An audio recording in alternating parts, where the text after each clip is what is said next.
Yeah, that's a great question. And I think what's important about that question is it helps us see we look to, I would say, ultimately, we can look to religion for how we ought to treat human beings, but we look to science to determine where we have human beings. Okay. So the question of when life begins is a scientific one. And if you look at embryology textbooks, if you look at medical textbooks, we actually see a consistent statement across the board which reveals that in beings which reproduce sexually, life begins at sperm egg fusion or fertilization.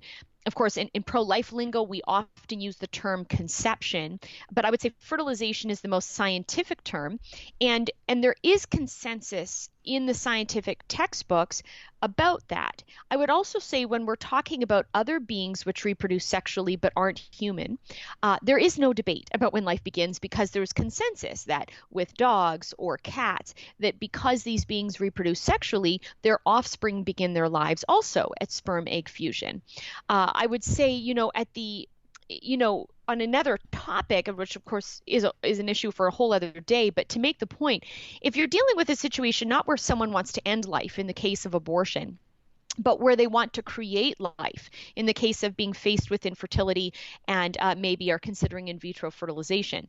Now, setting aside the ethics of in vitro fertilization, which I have a whole series on my blog as to why I believe it's morally objectionable, but setting aside the ethics of that, if you were to ask a scientist who's a specialist in vitro fertilization, when does life begin? You never hear the IVF specialist say, I just don't know. That's a good question. The IVF specialist will consistently tell you the one moment they're trying to replicate in the lab is the moment of sperm egg fusion, the moment of fertilization. They aren't happy with just a sperm sample. They aren't happy with just eggs by themselves harvested from a college student for maybe $20,000. What they're looking for is the moment of fertilization. So the people in the business of making life will tell you life begins at fertilization. So therefore, for those who are in the business of ending life, claiming to not know when life begins would be intellectually dishonest because on other issues we know it begins at fertilization.